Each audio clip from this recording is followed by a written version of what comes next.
أعوذ بالله من الشيطان الرجيم بسم الله الرحمن الرحيم كتب عليكم القتال وهو كره لكم وعسى أن تكرهوا شيئا وهو خير لكم وعسى أن تحبوا شيئا وهو شر لكم আল্লাহু ইয়ালামু ওয়া আনতুম লা তা'লামুন। প্রিয় দর্শক শ্রোতা বিন্দু, আসসালামু আলাইকুম ওয়া রাহমাতুল্লাহ। মহান আল্লাহ রাব্বুল আলামিনের দরবারে লাখো কোটি শুকরিয়া আদায় করছি যে মহান আল্লাহ পাকের পবিত্র কোরআন থেকে কিছু বলার জন্য আল্লাহ তাআলা সুযোগ করে দিয়েছেন। আমার প্রিয় দর্শক শ্রোতা বিন্দু, মহান আল্লাহ রাব্বুল আলামিন পবিত্র কোরআনুল কারীমের সূরা বাকারার 216 নম্বর আয়াতের মধ্যে ঘোষণা দিয়েছেন। কি ঘোষণা দিয়েছেন? যে কুতিবা আলাইকুমুল কিতাল। মহান আল্লাহ তাআলা বলেছেন, হে মানব জাতি, হে মুসলমান সম্প্রদায়, হে ইমানদার সম্প্রদায়, আমি মহান আল্লাহ তাআলা তোমাদের জন্য জিহাদ করাকে তোমাদের জন্য অপরিহার্য কর্তব্য এবং আমি তোমাদের জন্য ফরজ করে দিয়েছি। অতএব মহান আল্লাহ তাআলা বোঝাতে চান যে আমি পবিত্র কোরআন শরীফ নাজিল করেছি দীর্ঘ 23 বছরে। এই 23 বছরে দীর্ঘতম এই কোরআন শরীফে 30টি পারা রয়েছে, 6666 আয়াত, কিছু কম বেশি আয়াত আমি নাজিল করেছি এবং এরই মধ্যে 114টি সূরা নির্ধারণ করা হয়েছে। এই পবিত্র কোরআনের মধ্যে মহান আল্লাহ রাব্বুল আলামিন মানব জাতিকে পরিচালনা করার জন্য যখন যেখানে যা কিছু প্রয়োজন, সমস্ত প্রয়োজনীয় কথাগুলো, সমস্ত মানুষের কল্যাণের কথাগুলো, সমস্ত মানুষের অকল্যাণের কথাগুলো, সমস্ত মানুষের কী করণীয় কী বর্জনীয়, সমস্ত কথাগুলো রাসূলুল্লাহি সাল্লাল্লাহু আলাইহি সাল্লামের 23 বছরের জীবনের এই কোরআন নাজিলের মাধ্যমে সব কিছু মহান আল্লাহ তাআলা জানিয়েছেন। এই কোরআনে হাকিমের মধ্যে যতগুলো আয়াত নাজিল হয়েছে তার মধ্যে 500 হুকুম সম্বলিত আয়াত। এই 500 হুকুম সম্বলিত আয়াত আমাদের প্রত্যেকের মেনে নেওয়া ফরজ এবং অপরিহার্য কর্তব্য। এর একটি আয়াতকে যদি কোনো বন্ধু, কোনো মুসলমান অস্বীকার করে, অমান্য করে, অবজ্ঞা করে বা তিরস্কার করে, তাহলে কিতাবের ভাষায়, কোরআনের ভাষায়, হাদিসের ভাষায়, ফিকার ভাষায় তার ঈমান চলে যায়। অতএব আমার ভাইয়েরা ও বন্ধুরা, আমরা না জেনে অনেক আয়াতগুলোকে অস্বীকার করি বা অমান্য করি বা আমল করার সুযোগ পাই না। আসুন একটু একটু করে কোরআন জানি, কোরআনের উপরে আমরা আমল করা শুরু করি। আমি যে আয়াতটি পড়েছি পবিত্র কোরআন শরীফের সূরা বাকারার 216 নম্বর আয়াতের ভিতরে মহান আল্লাহ রাব্বুল আলামিন যে 500 হুকুম সম্বলিত আয়াত নাজিল করেছেন তারই একটি আয়াত। আল্লাহ পাক পবিত্র কোরআনে হাকিমের মধ্যে ঘোষণা করেন, কুতিবা আলাইকুমুল কিতাল। হে পৃথিবীর মানুষ, আমি তোমাদের উপরে কেতালকে ফরজ করেছি, জিহাদকে ফরজ করেছি। জিহাদ কেন? জিহাদ হলো এই কারণে যে দুনিয়ার উপরে যখন জুলুম অত্যাচার চলে, শোষণ চলে, নির্যাতন চলে, মানুষগুলো মানুষের উপর অত্যাচার করে, মানুষগুলো পাপের মধ্যে যখন নিমজ্জিত হয়ে যায়, ওই পাপ থেকে সমাজকে মুক্তি দেওয়ার জন্য, জুলুম থেকে সমাজকে মুক্তি দেওয়ার জন্য, অন্যায় থেকে সমাজকে মুক্তি দেওয়ার জন্য মহান আল্লাহ রাব্বুল আলামিন তার বান্দাদেরকে ন্যায় এবং সত্যকে প্রতিষ্ঠার জন্য চেষ্টা চালিয়ে যেতে বলেছেন। এই চেষ্টাটাকে আরবি ভাষায় বলা হয়েছে জিহাদ, এই চেষ্টাকে আরবি ভাষায় বলা হয়েছে কেতাল। আল্লাহ পাক বলেন, কুতিবা আলাইকুমুল কিতাল, তোমাদের জন্য আমি জিহাদকে ফরজ করে দিয়েছি। ওয়াহুয়া কুরহু লাকুম, হে বান্দা, এই জিহাদটা তোমাদের কাছে কষ্টকর মনে হতে পারে, এই জিহাদের কাজটা তোমাদের কাছে কঠিন মনে হতে পারে, এটা তোমাদের কাছে হতে পারে। ওয়া আসা আন তাকরাহু শাইয়া, আল্লাহ পাক বলেন, হে বান্দা, ওয়া আন তাকরাহু শাইয়া, তোমাদের কাছে ইহা অপছন্দের হতে পারে। ওয়াহুয়া খায়রুল লাকুম, যদি তুমি ইহা করতে পারো, তোমাদের কাছে অপছন্দ হওয়ার পরেও যদি আমার হুকুম মেনে যদি তোমরা জিহাদে অংশগ্রহণ করতে পারো, বান্দারে, তোমাদের জন্য এটা কল্যাণকর হবে, উত্তম হবে, এর থেকে আর উত্তম কাজ কিছুই নাই। আল্লাহ বলেন, আন তাকরাহু শাইয়ান, তোমাদের কাছে ইহা অপছন্দ হতে পারে, অহুয়া খায়রুল লাকুম, অথচ ইহাই ইহাই তোমাদের জন্য উত্তম কাজ, ইহাই তোমাদের জন্য করণীয় কর্তব্য, এবং ইহাই তোমাদের জন্য উত্তম। ওয়া ওয়া আসা আন তুহিব্বু শাইয়া, হে বান্দা, দুনিয়ার মধ্যে তোমরা বসে যেটাকে ভালোবাসো, যেটাকে পছন্দ মনে করো, তুমি নিজে নিজে যেটাকে পছন্দ মনে করো, যেটাকে ভালো মনে করো, ওয়া শাররুল লাকুম, বান্দারে হতে পারে তার মধ্যেই তোমাদের জন্য ক্ষতিকর, তার মধ্যেই হতে পারে তোমার জন্য ক্ষতির আশঙ্কা, তার মধ্যে হতে পারে তোমার জন্য লোকসানের আশঙ্কা।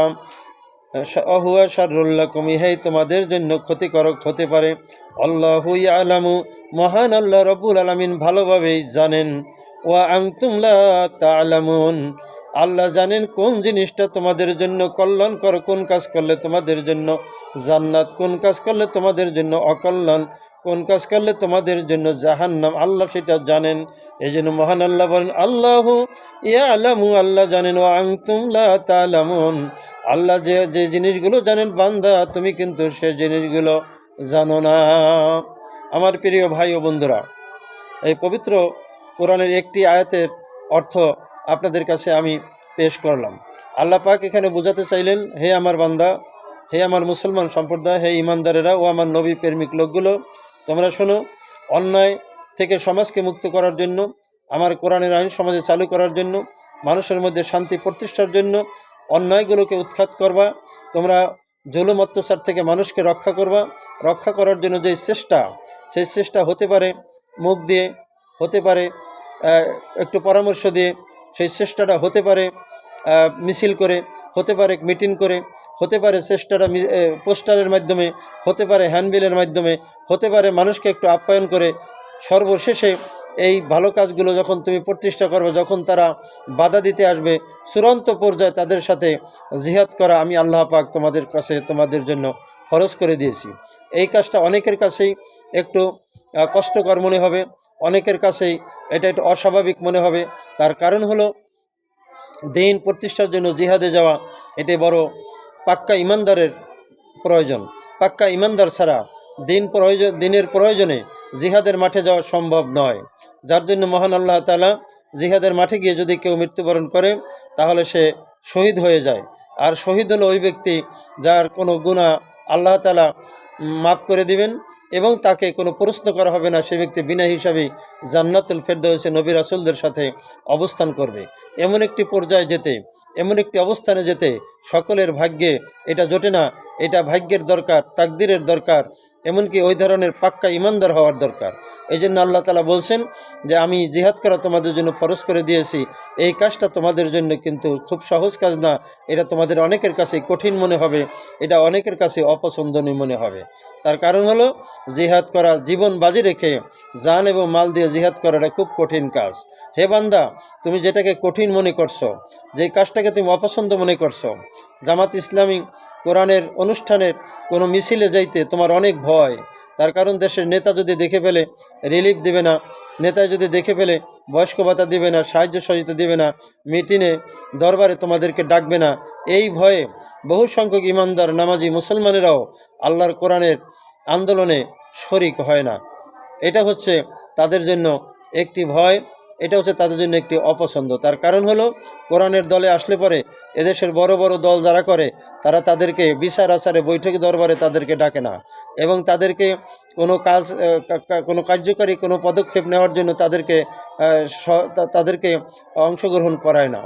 এই লোকগুলোকে তারা বলদ মনে করে, তারা বুদ্ধিহীন মনে করে। ইসলামী আন্দোলন যারা করে তাদেরকে কোনো বৈঠক দরবার বিচার আচারে তারা ডাকে না।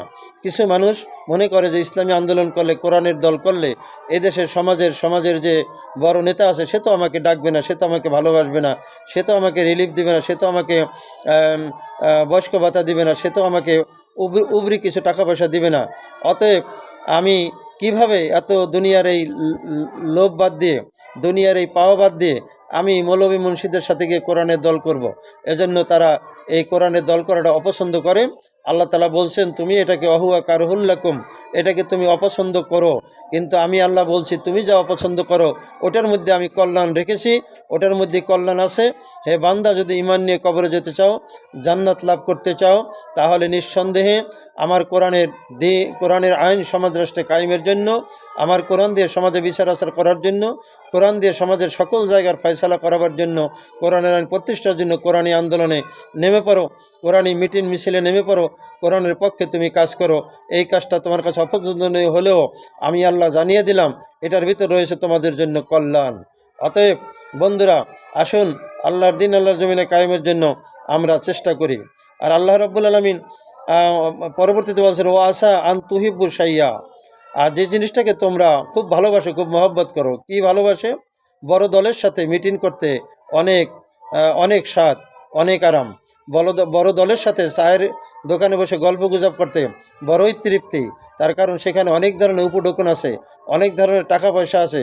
বিনা পরিশ্রমে অনেক অর্থনৈতিকভাবে সচ্ছল হওয়া যায়, অর্থনৈতিকভাবে লক্ষ কোটি কোটি টাকার মালিক হওয়া যায় বড় দল করলে, অন্যায়কারীদের সাথে দল করলে।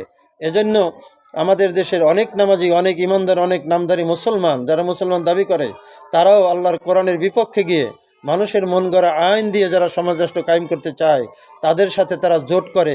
তার কারণ হলো তারা এই জোট করাটাকে তারা খুব পছন্দ করে, এটা খুব মহব্বতের তারা মনে করে।